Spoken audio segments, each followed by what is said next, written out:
Hai, Assalamualaikum warahmatullahi ta'ala wabarakatuh. Bertemu kita kembali dan kali ini saya bawakan tajuk berkaitan dengan imbangan. Jom tonton slide seterusnya untuk mengetahui penerangan lebih lanjut berkaitan dengan tajuk ini.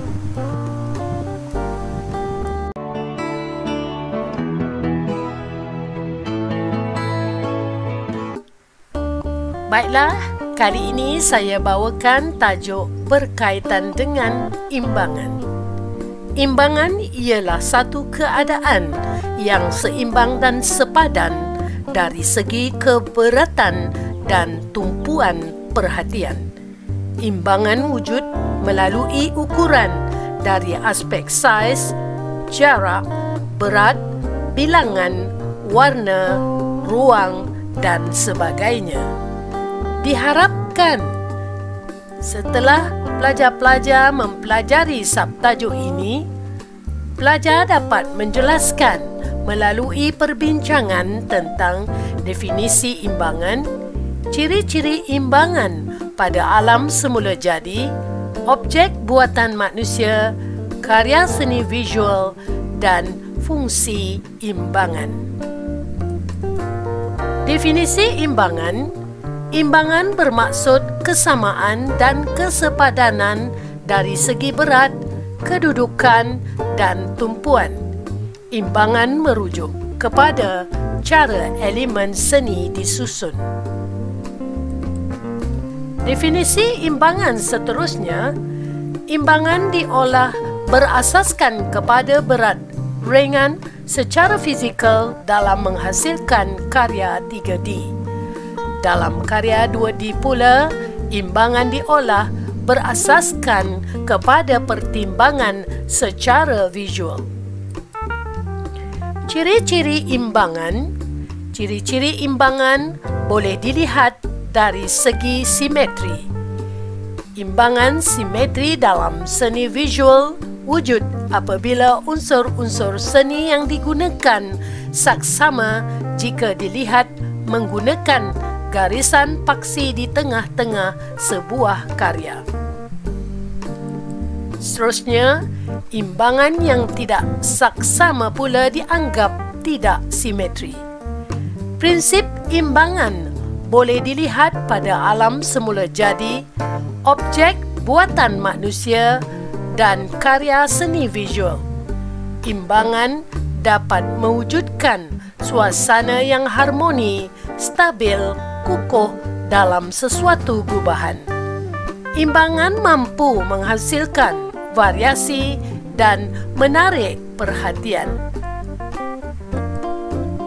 Berikut adalah jenis imbangan yang terdiri daripada imbangan simetri dan juga tidak simetri atau dikenali sebagai asimetri. Imbangan simetri merupakan gubahan yang kelihatan sama antara bahagian kiri dan kanan objek atau gubahan. Ciri-ciri imbangan pada alam semula jadi seperti rama-rama mempunyai kepak, warna dan corak yang sama di kedua-dua bahagian. Burung mempunyai dua sayap yang seimbang di kedua-dua belah badannya. Kita lihat contoh seperti yang digambarkan sebentar tadi, contoh pada badan rama-rama dan juga pada burung. Kedua-duanya mempunyai imbangan dari segi corak dan kepak di kiri kanan badannya. Ciri-ciri imbangan pada objek buatan manusia seperti cermin mata mempunyai bentuk seimbang untuk keselesaan penggunanya. Kedua-dua bahagian kapal terbang pula mempunyai persamaan bentuk. Mari kita lihat gambar berikutnya, iaitu cermin mata dan juga gambaran kapal terbang. Seterusnya ialah ciri-ciri imbangan pada karya seni visual.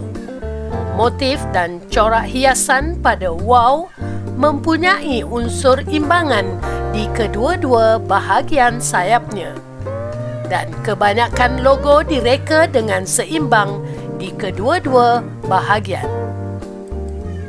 Lihat contoh yang diberi, iaitu corak pada wow dan juga pada logo yang disertakan. Imbangan tidak simetri atau asimetri, gubahan yang tidak sama di kedua-dua bahagian objek atau gubahan, tetapi masih mempunyai ciri-ciri yang menampakkan kesan keseimbangan. Ciri-ciri imbangan tidak simetri pada objek buatan manusia seperti alat kuda kepang tidak sama di bahagian kiri dan kanan, tetapi mempunyai berat yang sepadan untuk melahirkan kesan imbangan. Kerusi yang direka dengan kedua-dua bahagian yang tidak seimbang masih kelihatan stabil dan boleh berdiri teguh. Mari kita lihat pada contoh kuda kepang ini, di mana alat kuda kepang tidak sama di bahagian kiri dan kanan, tetapi mempunyai berat yang sepadan untuk melahirkan kesan keseimbangan. Seterusnya, kerusi yang direka dengan kedua-dua bahagian yang tidak seimbang masih kelihatan stabil dan boleh berdiri teguh. Ciri-ciri imbangan tidak simetri pada alam semula jadi, contohnya ialah kedua-dua bahagian pokok tidak seimbang dari segi bentuk, tetapi kedudukannya yang stabil memberi kekuatan pada pokok untuk berdiri teguh. Berikut adalah contoh pokok bonsai yang didapati tidak sama dari segi kiri dan kanannya, tetapi tetap berdiri teguh dan kuat. Seterusnya, ciri-ciri imbangan tidak simetri pada karya seni visual. Seni arca ini tidak mementingkan keseimbangan dari segi reka bentuk, tetapi kestabilan arca ini membolehkannya berdiri teguh. Karya seni ini kelihatan seimbang walaupun tidak sepadan di kedua-dua bahagian. Kita lihat contoh arca yang diperkatakan sebentar tadi. Jelas kelihatan bahawa ciri-ciri di kiri dan kanannya tidak seimbang, tetapi masih sepadan dan dapat berdiri dengan teguh. Fungsi imbangan pada seekor laba-laba membolehkannya bergantung dan bergerak di atas sarangnya. Seterusnya, imbangan pada sekuntum bunga orkid dapat menarik perhatian dan kelihatan cantik. Imbangan pada sebuah gasing adalah untuk stability dan membolehkannya berpusing dalam jangka masa yang panjang. Seterusnya, imbangan tidak simetri pada arca ini mewujudkan nilai estetika. Fungsi seterusnya ialah imbangan dalam seni bina mewujudkan keadaan yang selesa, indah, menarik dan lambang budaya setempat. Seterusnya, teknik penghasilan imbangan untuk imbangan simetri dan juga tidak simetri. Teknik penghasilan imbangan simetri terdiri daripada satu garisan paksi imbangan kiri dan kanan, satu garisan paksi imbangan atas dan bawah, imbangan berpenjuru dan juga imbangan dari beberapa garisan paksi dalam satu gubahan. Mari kita lihat slide seterusnya untuk melihat gambaran teknik penghasilan bagi imbangan simetri. Contohnya, imbangan kiri dan kanan yang jelas tertera pada alam semula jadi ialah pada badan rama-rama dan juga susunan pokok yang diatur di sepanjang laluan pejalan kaki. Seterusnya, imbangan atas dan bawah, dan contoh yang diberikan ini sebenarnya boleh diguna pakai untuk imbangan kiri dan kanan dan juga imbangan atas dan bawah, di mana kedua-dua corak di sebelah kiri atau kanan atau atas dan bawah memiliki kesamaan dari segi corak dan susun aturnya. Seterusnya, imbangan berpenjuru pada karya ini jelas kelihatan bahawa hasil corak yang dibuat menggunakan lipatan perpenjuru menggunakan kertas warna dan juga kesan corak yang dibuat menggunakan garisan grid pada lukisan yang tertera di bahagian bawah. Seterusnya, imbangan simetri dari beberapa garisan paksi dalam satu gubahan. Baiklah, bagi corak ini, hasil yang diterapkan adalah gabungan daripada kesan perpenjuru beberapa paksi, sama ada paksi menegak, melintang, perpenjuru. Jadi gabungan daripada garisan-garisan paksi dalam satu gubahan dapat menghasilkan satu imbangan simetri. Imbangan membulat.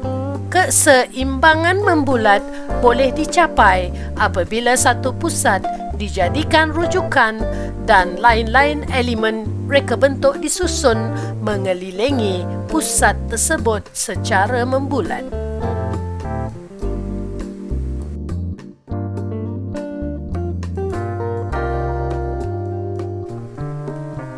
Prinsip imbangan dapat diwujudkan menggunakan teknik-teknik tertentu. Ianya adalah gambaran sama ada dari segi simetri ataupun tidak simetri. Teknik penghasilan imbangan simetri terdiri daripada satu garisan paksi yang dapat memberikan imbangan sama ada kiri dan kanan, ataupun satu garisan paksi yang dapat mewujudkan imbangan atas dan bawah. Seterusnya, teknik penghasilan imbangan melalui imbangan berpenjuru, dan satu lagi ialah beberapa garisan paksi dalam satu-satu gubahan. Mari kita lihat contoh yang menampakkan kesan imbangan kiri dan kanan. Lihatlah pada objek rama-rama dan juga susunan pokok di kiri kanan jalan pejalan kaki. Ianya menunjukkan kesan imbangan daripada garisan paksi di bahagian tengah. Seterusnya, imbangan atas dan bawah. Garisan paksi sama ada di tengah secara menegak ataupun melintang dapat memberikan kesan imbangan atas dan bawah. Gambar yang ditunjukkan ini dapat menjelaskan bahawa garisan tengah melintang dapat memberikan imbangan atas dan bawah, dan garisan paksi secara menegak dapat memberikan imbangan kiri dan kanan. Seterusnya, imbangan berpenjuru. Imbangan berpenjuru juga dapat memberikan kesan imbangan pada objek yang dihasilkan. Seterusnya, imbangan dari beberapa garisan paksi dalam satu gubahan. Kombinasi sama ada garisan paksi menegak, melintang dan berpenjuru menghasilkan satu gubahan imbangan simetri yang menarik. Seterusnya adalah imbangan membulat. Imbangan membulat wujud daripada keseimbangan yang boleh dicapai apabila satu pusat dijadikan rujukan dan lain-lain elemen reka bentuk disusun mengelilingi pusat tersebut secara membulat. Seterusnya, kita beralih kepada teknik penghasilan imbangan tidak simetri. Contohnya pada karya Mat Anwar Ismail Pahlawan tahun 2005 menggunakan media besi merupakan hasil seni arca di mana bahagian kiri dan kanan yang tidak sama tetapi mempunyai berat yang sepadan. Seterusnya kita beralih kepada prinsip imbangan. Keseimbangan elemen dipengaruhi oleh 4 perkara utama iaitu saiz, kedudukan, warna dan juga ruang. Keseimbangan saiz, objek bersaiz besar dianggap lebih penting dari objek yang kecil. Keseimbangan dari segi kedudukan, objek yang berada di atas skrin kelihatan lebih dominan dari objek yang berada di bawah skrin. Dari segi keseimbangan warna, warna dapat memperlihatkan kepentingan sesuatu objek. Keseimbangan ruang, terlalu banyak objek yang disusun dengan terlalu rapat akan menggambarkan kecelaruan dan kesibukan skrin. Baiklah, demikian tadi penerangan yang dapat saya sampaikan kepada anda. Semoga apa yang disampaikan dapat memberikan manfaat kepada anda. Jom kita pergi ke segmen seterusnya, iaitu segmen uji minda. Baiklah, setelah anda mempelajari topik berkaitan dengan imbangan, mari kita lihat sejauh mana kepahaman anda berkaitan dengan tajuk yang telah disampaikan. Pilih jawapan yang paling tepat. Jawapan-jawapan telah pun diberikan di bahagian yang di atas dan anda perlu memilih perkataan yang sesuai untuk dimasukkan di ruangan kosong yang disediakan pada setiap soalan. Yang pertama, imbangan ialah keadaan yang dan dari segi keberatan dan tumpuan perhatian. Yang kedua, terdapat berapa jenis imbangan? 3. Jenis imbangan ditentukan dengan melukis satu garisan paksi di bahagian sesuatu objek. Cermin mata adalah contoh imbangan. Saya percaya anda semua berjaya menjawab dengan tepat berkaitan dengan pembelajaran kita pada hari ini. Seterusnya kita beralih kepada soalan yang berbentuk kebat. Nyatakan jenis-jenis imbangan. Nyatakan jenis-jenis imbangan.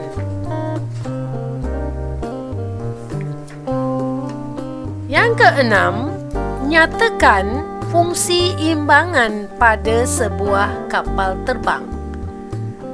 Nyatakan fungsi imbangan pada sebuah kapal terbang.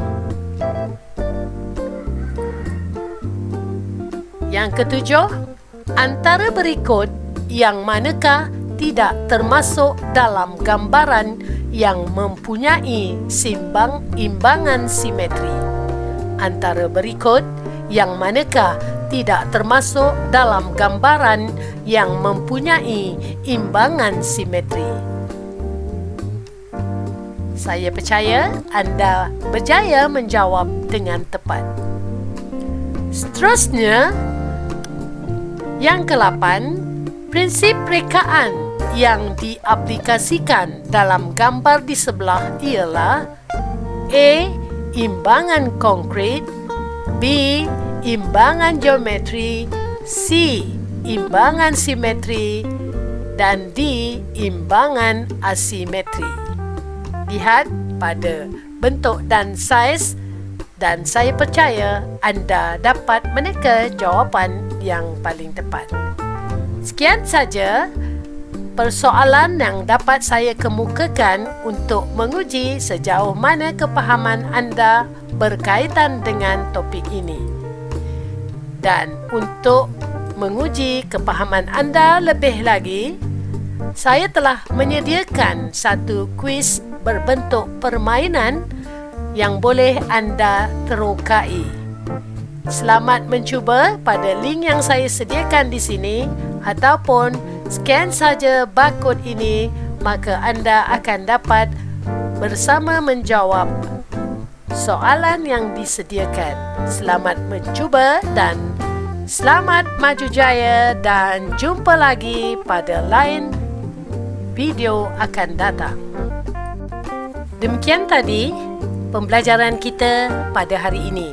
Semoga kupasan tajuk yang diberikan dapat memberikan kepahaman kepada anda dan seterusnya dapat dimanfaatkan pada masa akan datang. Jumpa lagi pada sesi video akan datang.